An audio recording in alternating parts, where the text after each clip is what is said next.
talk about a bit of David Lynch, right? We're gonna get ahead of ourselves. But just to show you how incredibly hot Sherilyn Fenn was, right? I mean, she's still a beautiful woman, don't be wrong. But vey, where is it? Where are we at? Not that one. Okay, here we go. This is from the season 1 finale.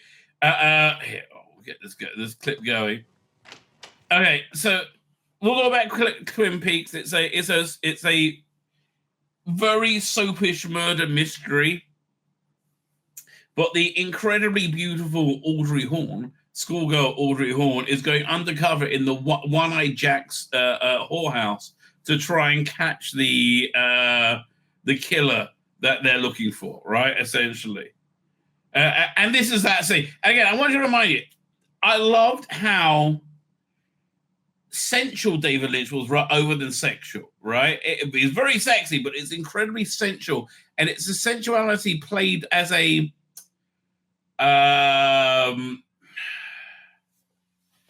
artistic expression. It's something in his palette that he used to create this image, right? It's very warm image, right? And soothing. It's straight. Because David Lynch has this strange love for traditionalism, American traditionalism, very apple pie, and also looking at how it coexists with an evil underbelly. All right, that's something that goes through all of his work. But again, this one highlights the intense sensuality of David Lynch. Come in. Firstly, I love this way. This is how the hookers are dressed. Okay, I want to go to. This is a whorehouse I want to go to. Okay.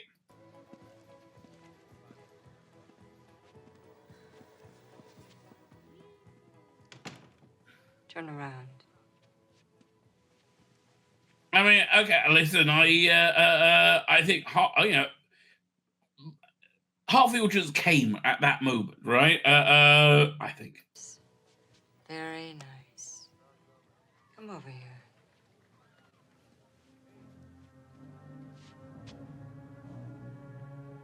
I love the music as well. It was one of the few soundtracks I bought was this. Actually, I bought a bunch of soundtracks. Something wrong. This is a good night for you to break in. The owner's coming by tonight. He likes to spend some time with all the new girls. Who's that?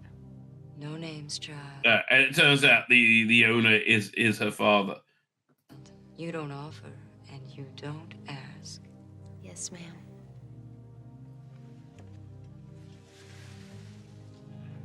Pick a card.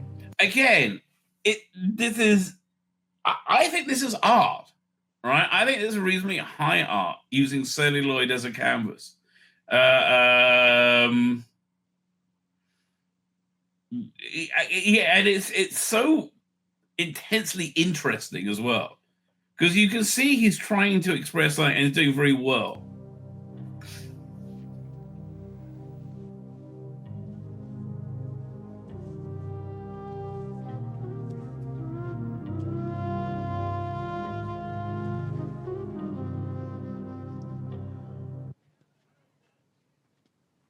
Right. And it's sewn onto her for some reason. I don't know why.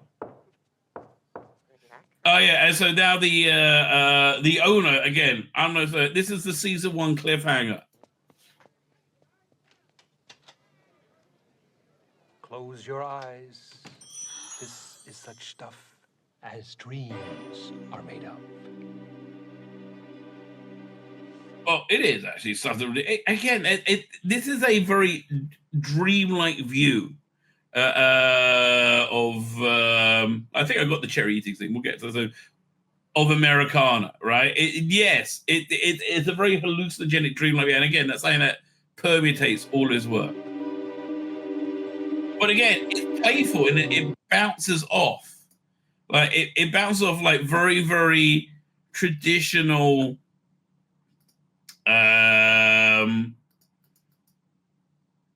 common TV and cinematic tropes, right? Again, the teen murder mystery, right? So okay, so David Lynch started with, I think this is his first movie. It took him like 12 years to make. It's like really bizarre. It's so weird. I can't recommend it. But I used to pretend I liked it, and I was pretending to myself, because I thought I should like it if I'm if I'm the person I wanted to be. Right, then I realized I want to be something more authentic, right? So I wanted to pretend I like it, and I really don't. It's a very strange film. It's too weird for me. It's like about, he has a baby who is like a mutant, who's destroying his life. It's all in black and white. It's got all the weird like David Lynch isms in it, but he hadn't learned yet to marry that with a mainstream narrative. And once he did that, he decided he discovered who he was. So I believe, and I don't have the poster for this, his next big movie that he got from this was The Elephant Man. Let me look up his IMDb.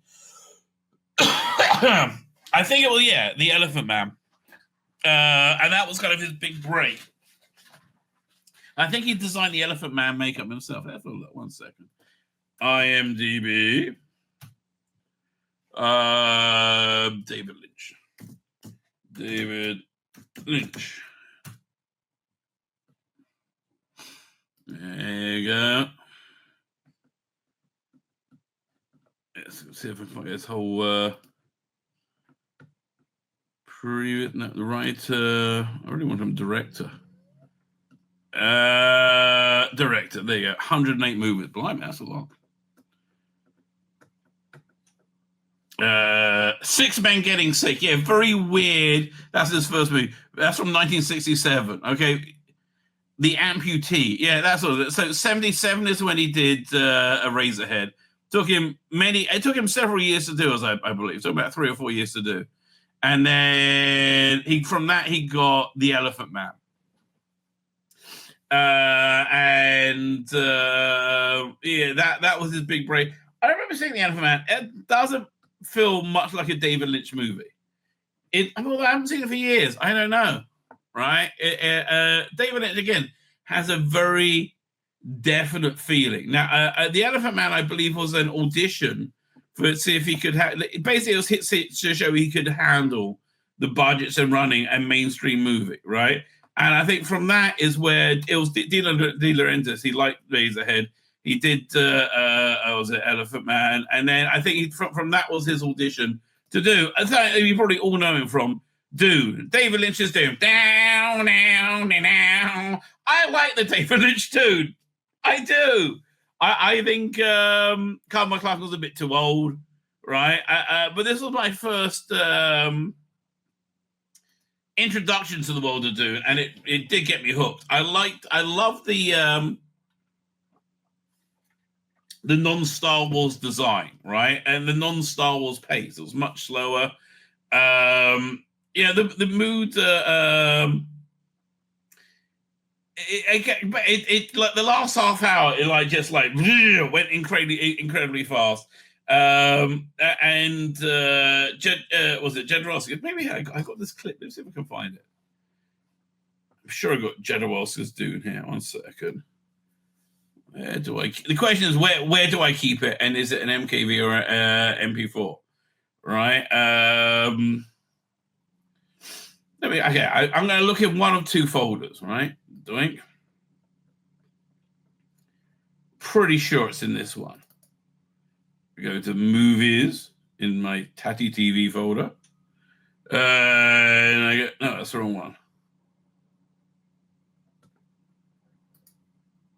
Really? That's weird. I thought I had other stuff in there. Where is it? Oh, yeah. No, that's not there. So, okay, let's go over here then. In that case, I go to this folder. Is it in sci-fi? Let's see if it's in the sci-fi folder. It could well be. Prometheus High. Oh yeah, it is, but it's MKV. So the clip I wanted to show you was this guy Jodorowsky basically created Dune. He spent years on this incredible book making Dune, and he put together this incredible creative team, like Mobius, essentially the same creative team that went on to a lot of Hollywood stuff. They did Alien, for example. Yeah, a lot of Mobius stuff. Yeah, I mean, that's where they really came to Hollywood. Anyway, so the Dune movie went through lots of different iterations, and they took it away from him because it got too crazy. I liked his version, right? And it ended up with David Lynch, and it was a very studio picture. I like it, right? I mean, honestly, there are a lot of scenes I prefer in the David Lynch version that I think are superior to the what's his name? The current one. I think the current one is gorgeous, right? Now, am I looking objectively, or am I looking because I love the David Lynch Dune, right? And that's such a high bar to get over for it. I don't know, but I like the David Lynch Dune a lot, right? I think it really worked well. But from that, right, from the David Lynch Dune is where he got his movie, I think, that he defined himself with, which was the incredibly strange Blue Velvet. Now, unlike Eraserhead, I can recommend this movie, but boy, it's not an easy movie. Okay, it's not. Let me find the trailer. 1 second, doink.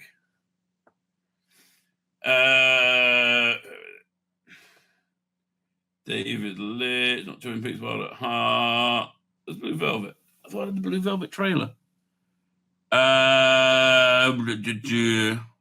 Really? I didn't download the Blue. Excuse me one second. Let me grab the Blue Velvet trailer. She's too good. Velvet trailer. Again, a deeply, deeply weird film with brilliant in a lot of ways. It's not your mainstream fare, right? Here we go. That was quick.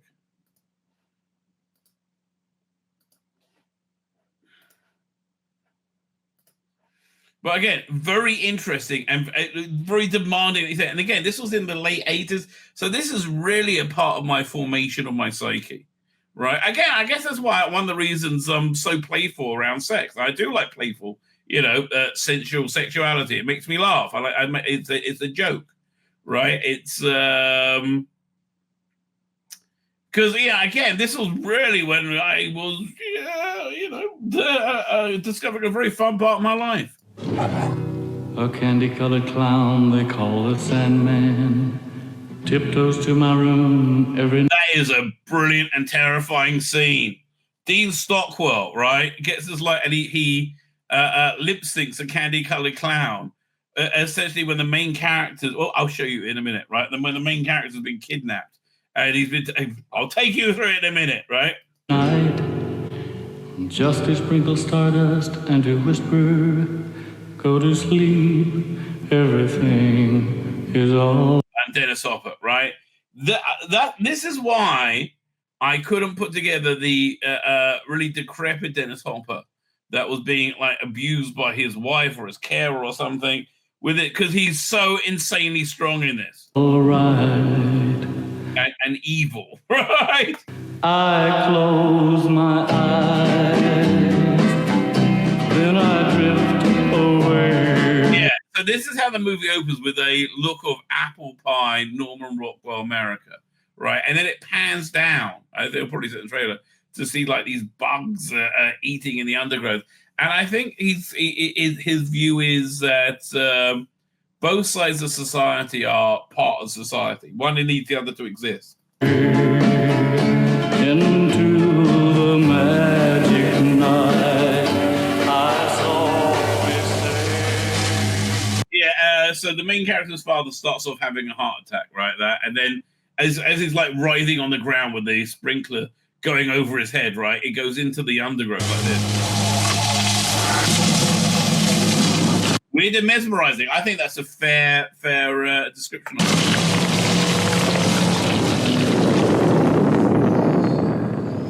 it. Now it's dark. Are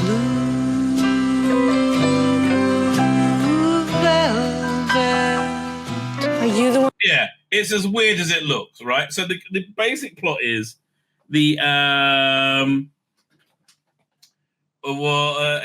that this kid, Carl McLachlan,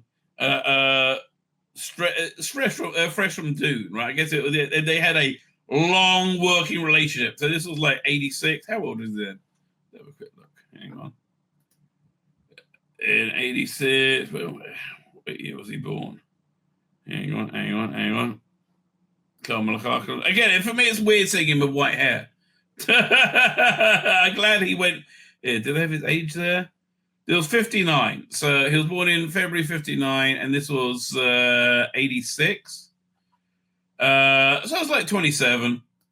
Yeah, he's a bit old for poor traders, right? Definitely a bit old for poor traders. So he goes home after 5,000 heart attack, and then finds a severed human ear. One that found the ear? One name that keeps coming up is this woman's singer. The first thing I need is to get into her apartment.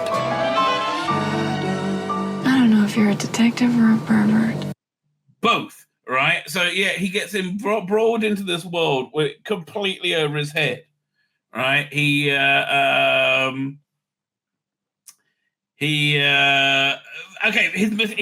breaks into her apartment, right? A smaller of it. Breaks into his apartment, and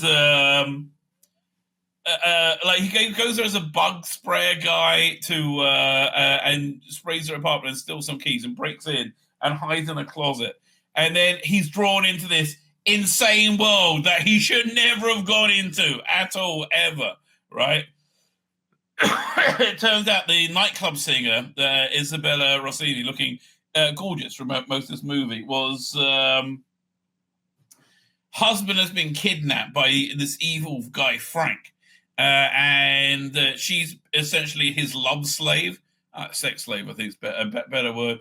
And they have this bizarre, torrid S&M sex scene he watches from the closet. But it gets weirder. It's weirder than that, right? Because she finds him. I'll show you the scene. But I won't show you the full scene because it's a bit too much.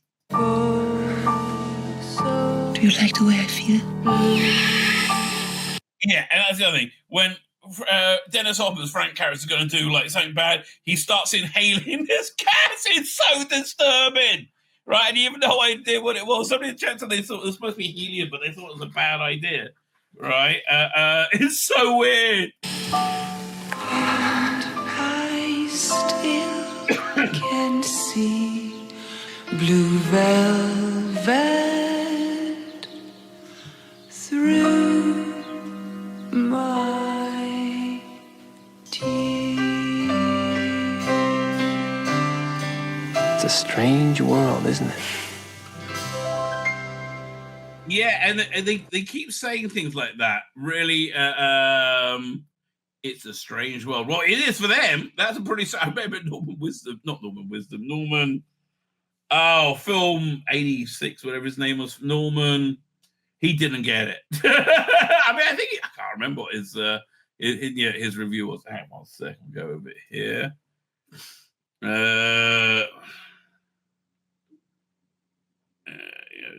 Where is it? Blue Velvet. I actually downloaded it before the show. Saying, I'm going to want to show clips from this. They're doing. I mean, first I'll show you the title sequence, which is just it's so sensual. It's like the crushed blue velvet with this like sweeping music. It's so different from anything I've ever seen, right? I'm scared if I'm going to get to something that's not appropriate if I jump around. Yeah, exactly. Okay, exactly. That was a mistake. Fine. He goes and hides in a closet, right? And sees this conversation, but then she catches him, and it's so here. Get out of there! Get out! Put your hands up! On your head! Do it! Get on your knees! Do it! What are you doing? Who are you? What's your name? What's your name? Jeffrey. Jeffrey what? Jeffrey, nothing. Give me your wallet. Give me your wallet! Hey, so it gets weird, as I said, but you hear like the super dramatic music. Yeah, that's very David Lynch, right? So she's like, you like to come in women and watch them undress, and she makes him undress, right? And then she's like, "Do you like cocksucker?" And like when it's so and you get the feeling she's about to blow him. Barry Norman, there you go. Thank you, not Norman Wisdom. So we got Barry Norman's review. What was it? Blue Velvet, Barry Norman. Let's see what he says. Let's throw Barry Norman right, not Neumann. It's a 10-minute review. Oh, it's one of his films of the 80s. That's interesting. We can't dislike it that much. Do I have his review? No, sadly. Oh, is this it? My Blue Heaven. Close, but no cigar. Close, but very, very different. Anyway, and they start having, and you think she's about to blow over there. I was like, well, what would you do in that situation? Again, I was how old? Like 16? I was like, Pass Blue Ribbon. Yeah, who just said that in the trap? Adam Warlock. There you go.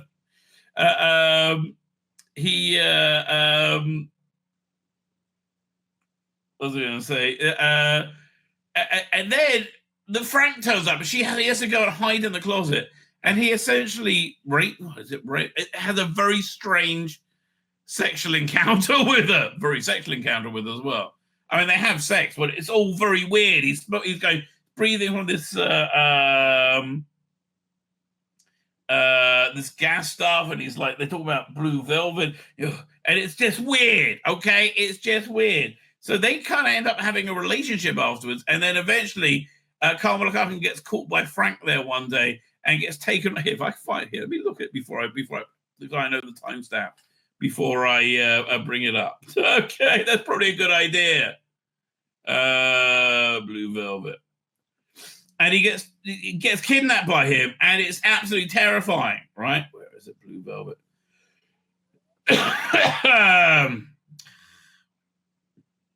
No. Where'd it go?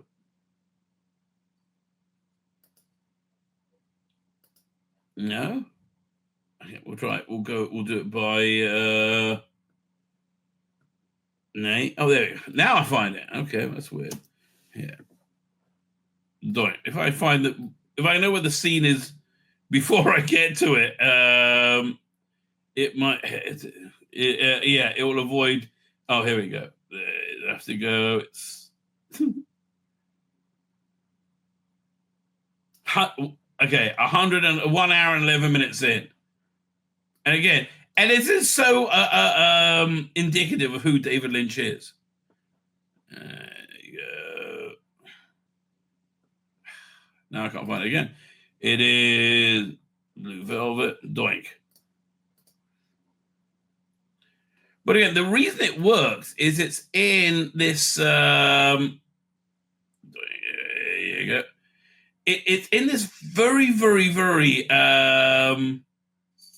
stylized world, right? It's very, very David Lynch stylized world, again, which carried on through most of his work. So yeah, they start having a relationship, and then Frank catches him. You sure? Hey! Hello, baby.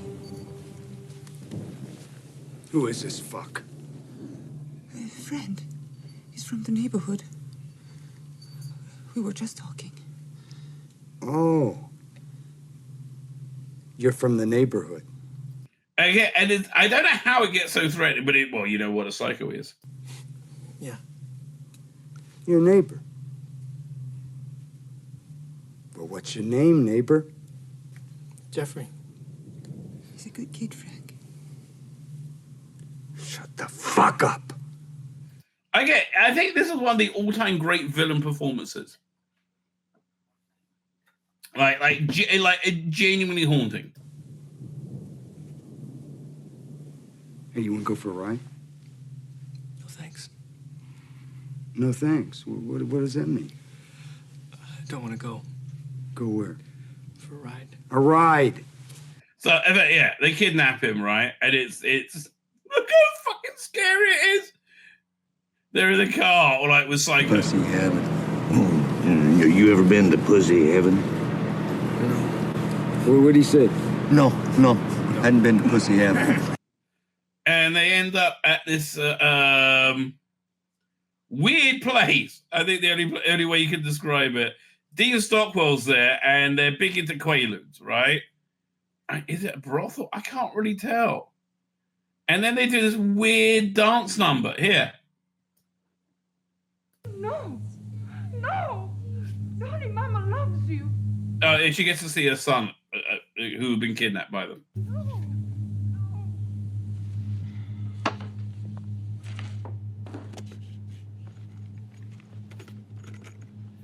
And again, you just imagine how much you're shitting yourself at this point.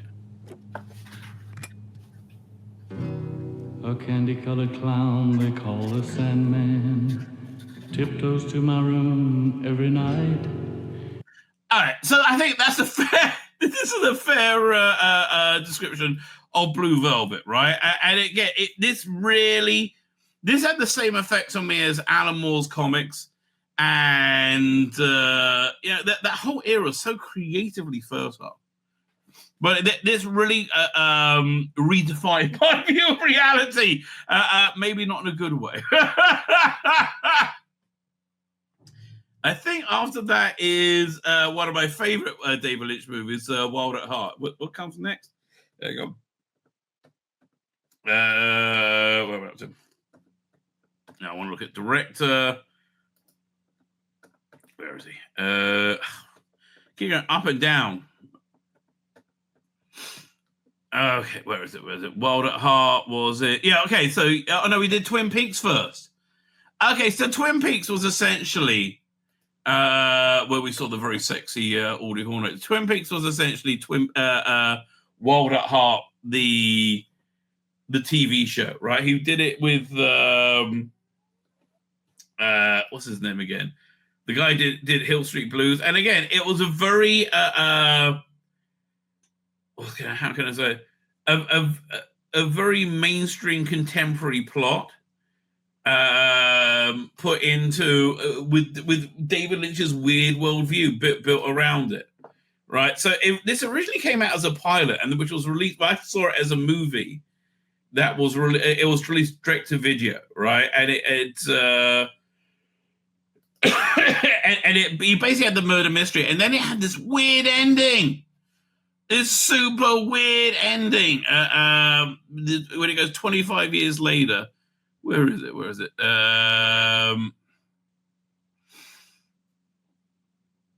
Oh, here. This is it. Sorry, thank you. Mark Frost. Thank you, Matthew Bowder. Right. So yeah. So this is how it ended in the pilot, right? And it just inexplicably, right? They find the killer. And then it goes like this. This is like 25 years later, I think it says.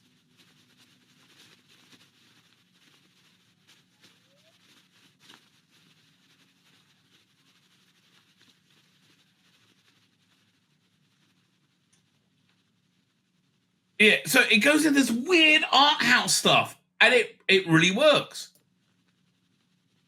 So that's the girl who got killed, Sarah Palmer.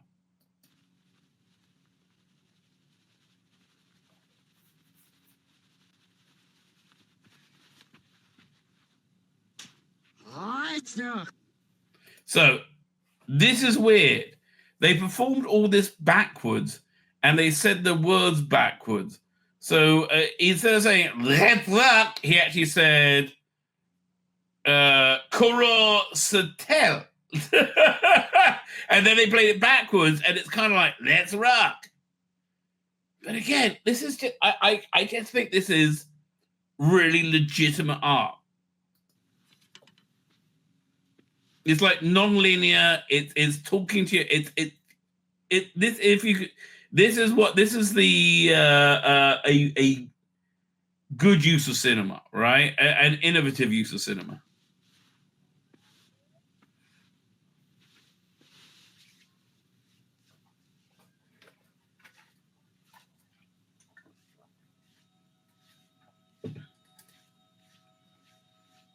Yeah, there was a lot of silence in it.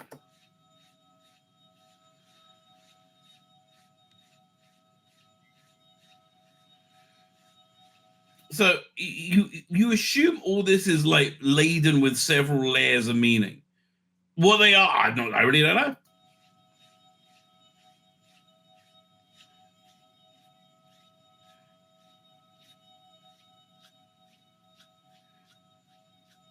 Yeah, there's a lot of weird stuff.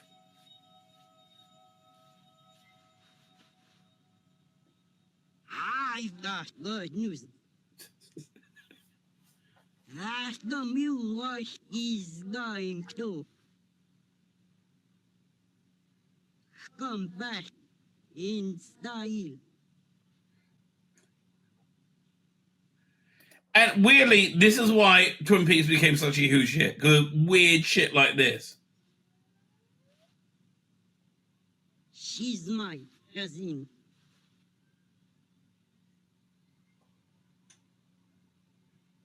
But doesn't she look Laura Palmer, not Sarah Palmer. almost exactly to it was Laura Palmer? But it is Laura Palmer.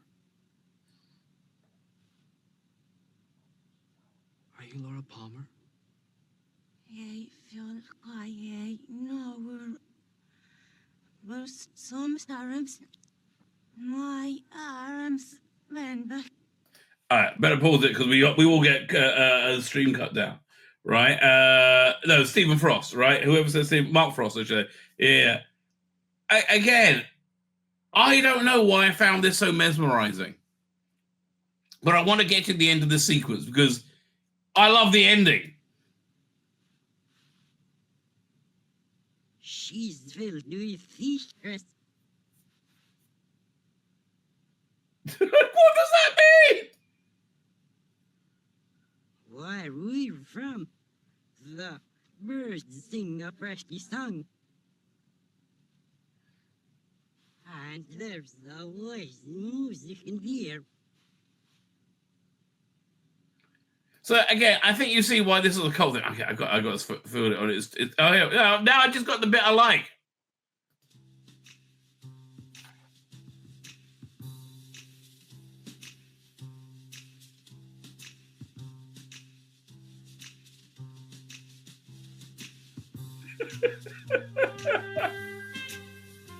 This soundtrack I bought, right? I bought this I bought it in probably a bootleg one.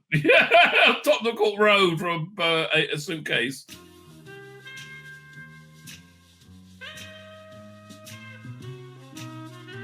Now, when they made it in the TV show, they put this at the end of episode 3 or 4, and it became part of the lore. And as soon as they did that, it became a lot less interesting. They were in like the Red Lodge and all kind of stuff like that.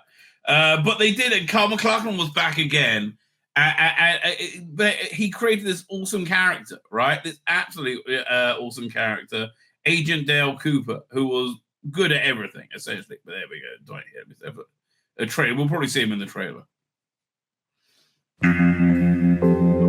Disclaimer. What's the disclaimer? This is a fan trailer. All right. Okay, fine. Fan trailer is probably going to be better.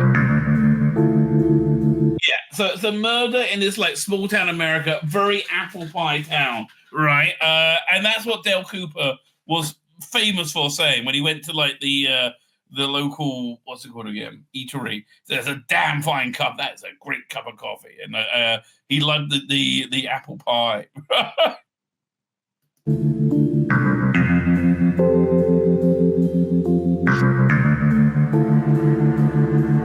And this is there used to be a magazine called Wrapped in Plastic that dealt with weird, they loved Twin Peaks. The famous quote was, "She's dead, wrapped in plastic."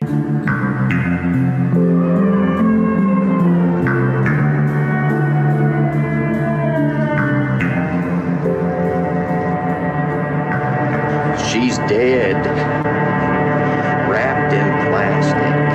Yeah, so it's all about her murder and what happened, and going into the dark underbelly of what Americana is. And again, I used to think this was a rebuke to Americana, but David Lynch loves Americana. I think he sees this as part of Americana. All right, so that's my more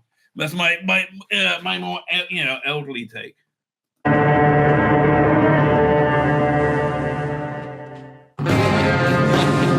Diane, 11:30 a.m., February 24th. I don't think you ever saw Diane. By the way, there was a clip in it before, the little kid hopping weirdly. That was from the movie spin-off they did, which was actually pretty good, but also had David Bowie in it. Again, for no apparent reason. Entering the town of Twin Peaks.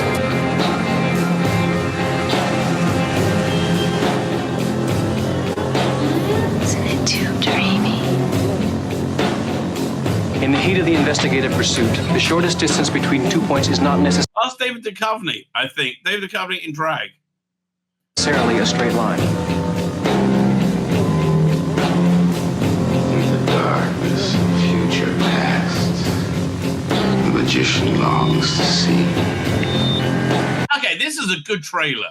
It really shows you what this show was like. One chance out between two worlds. They recently, about 5-10 years ago, did a third season, which I was kind of done by David Lynch by that point. It's and people generally speaking hated it. From what I understand, I don't know. I thought it was a mistake to go back to it.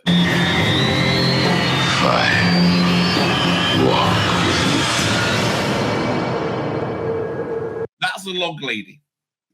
She's called the log lady because she walked around with a log, and she was a lady. When this kind of fire starts, it is very hard to put out. This must be a dream sequence of the movie. I'm pretty sure this is from the movie. I was already in Israel by that point, in rabbinical ceremony when I saw it. The tender boughs of innocence burn first, and the wind rises, and then all goodness is in jeopardy.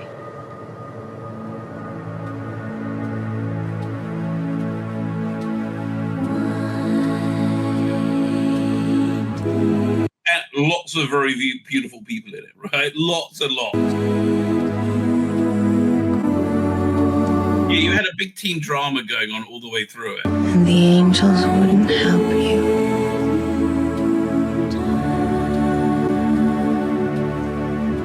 Because they've all gone away.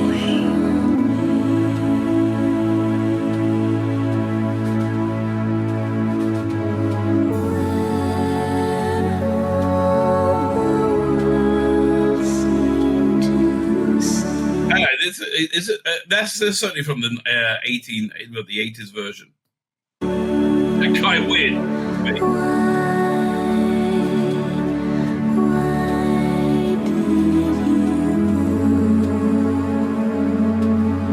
But again, you see how I shouldn't stop there. Hang on. You see how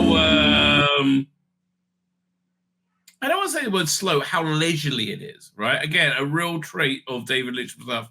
Until I think kind of broke that with his next project. Was it questions in a word?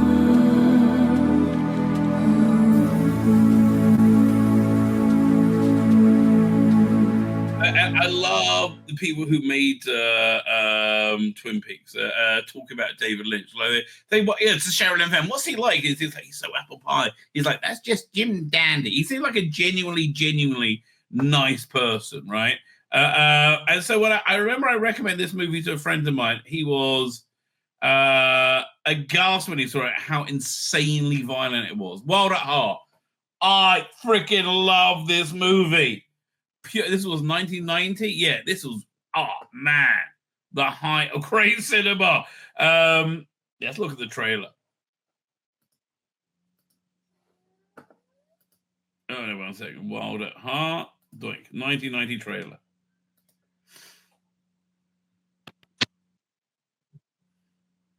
Okay, fine. You can get it on Shout. Okay. I think I've really got to do a rewatch of this. Can I talk to This and Blue Velvet. You are not gonna see him ever. I'd go the far end of the world for you, baby. A man can't ask for more than that. You move me, Sail. I love Nicolas Cage in this movie as well. You really do. You want me to shoot Sailor in the brains with a gun? Uh-oh.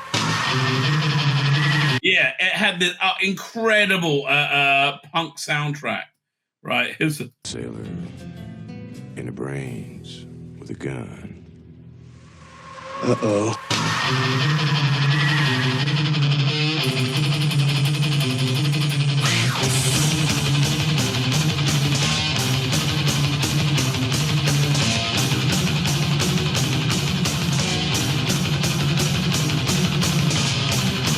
Yeah, this is a fair representation of this movie. This is how this movie makes you feel.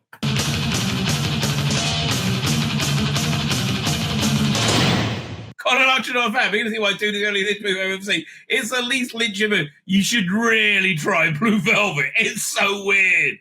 You should really try it. It's very disturbing, but you should really try it.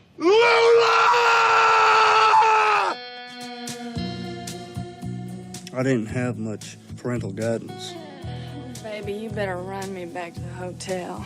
You got me hotter than Georgia asphalt. Again, it was very, very, but like most of us, were very sensual.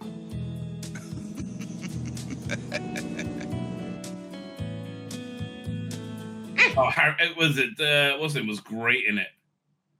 Where is it? What's his name? William Dafoe. Yeah, he was fantastic in it.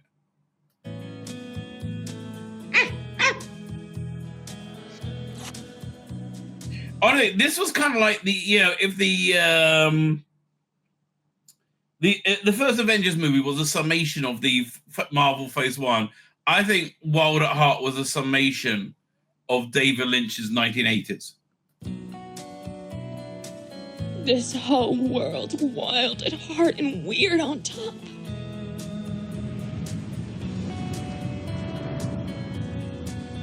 It also has perhaps one of my favorite scenes of all time. But I've got to find it because it's not appropriate for you. Second. And it is. It's one. Is this thing finished? Yeah, it's one of the best scenes I've ever seen. One of the best written things I've ever seen, and it makes me always laugh. Right? So I can find it. Like, I gotta play it on the VLC player. Open it up because I gotta get the timestamp for this because this is a bad one to get wrong. Again, oh man, I forgot how much nudity there was in this. All right, but Nicolas Cage, 1990 Nicolas Cage was great. And this, they created again this dark, scary world, the surreal world, underneath the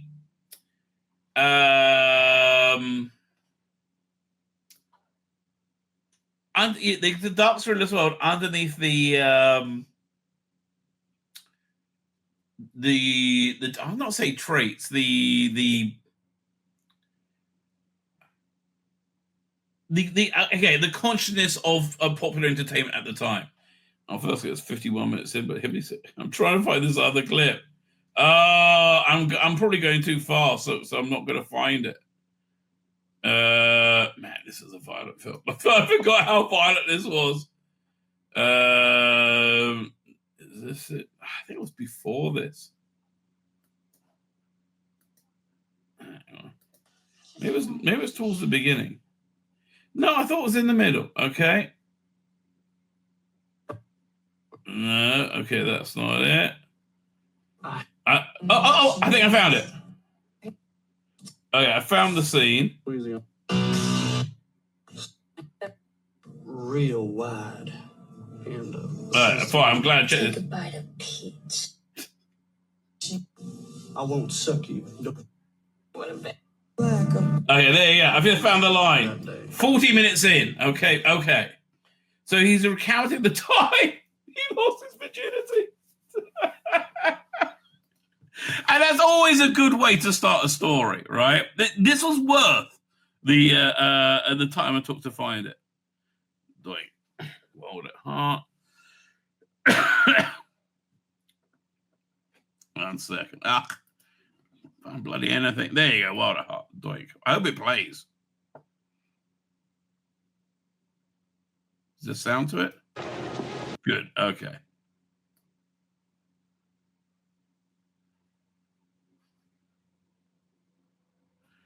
We're doing it. Okay. Let me go back a little bit. Oh man, and the soundtrack was so great as well. Okay, I forgot about that. Laura Dern's gorgeous in this. I knew I had an important lesson to learn that day. When she got almost to the top step, I stuck my hand between her legs from behind. Ooh, baby, what a bad boy you are. And this is one of my favorite lines in cinema. Baby, what a bad boy you are. Well, that's just what she said.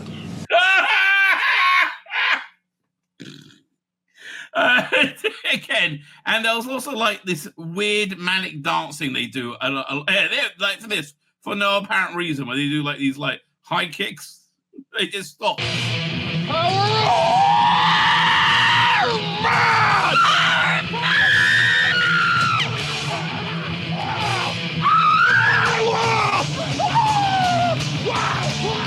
Yeah, this is real prime Nicolas Cage. There is a plot woven through it, but does it really matter?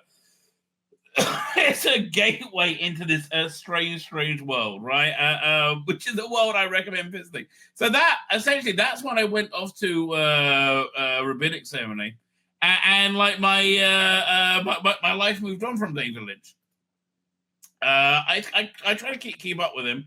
I watched the where was it? He by this time his career was like rock solid. Twin Peaks, the TV show, came out in '89, and then they did a sequel movie in '92. I watched that when I was in rabbinic ceremony. Then he did I think little bits of other things for a long time. It was quite some time before he did another movie, I think, and that was 97, Lost Highway. And for me, it had lost the it had strayed too far into the avant-garde, right? To really work for me. It was a bit too dark, right? Straight Story Hill was excellent. People love it. I've never seen it, but as somebody said earlier, Mulholland Drive, one of the best movies ever made. It's I would say not like a fever dream. It's more like it's a story.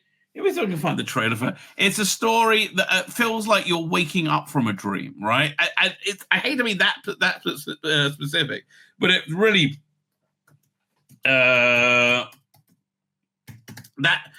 spelled the whole thing wrong.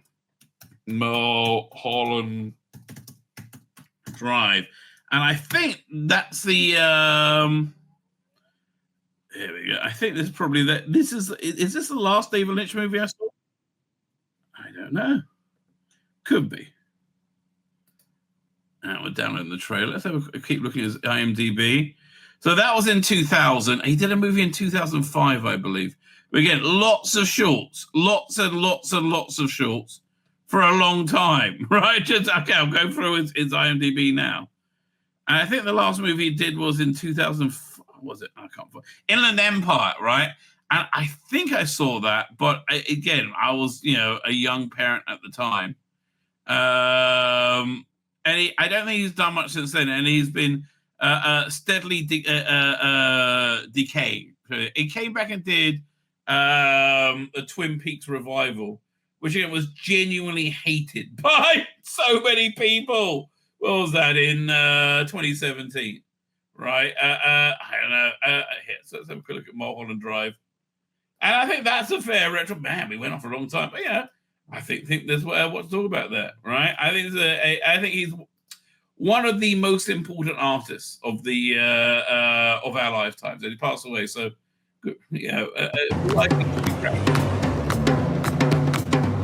I can't believe it. I'm just so excited to be here.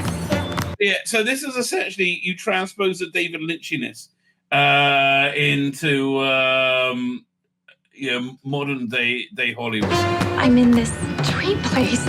This one comes highly recommended. Dream place.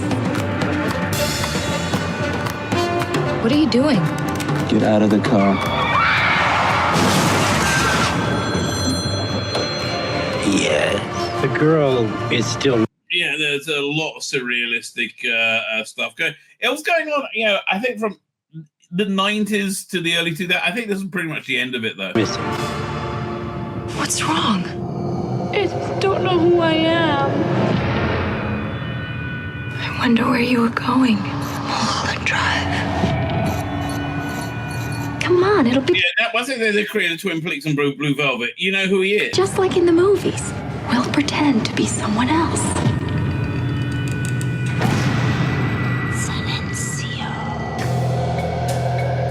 This is all an illusion.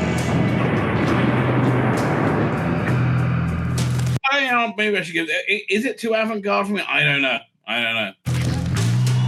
See, now they're setting on the avant-garde. When he had Wild at Heart, they did a bit, but Blue Velvet, they didn't. They sold it on being a thriller. You want to know who you are, don't you?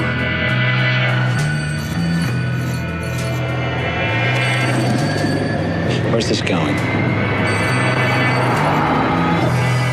And again, my only real memory of it, my only review of it is, again, it feels like a dream that you're just waking up from. It's that vivid. It's been a very strange day. Getting stranger.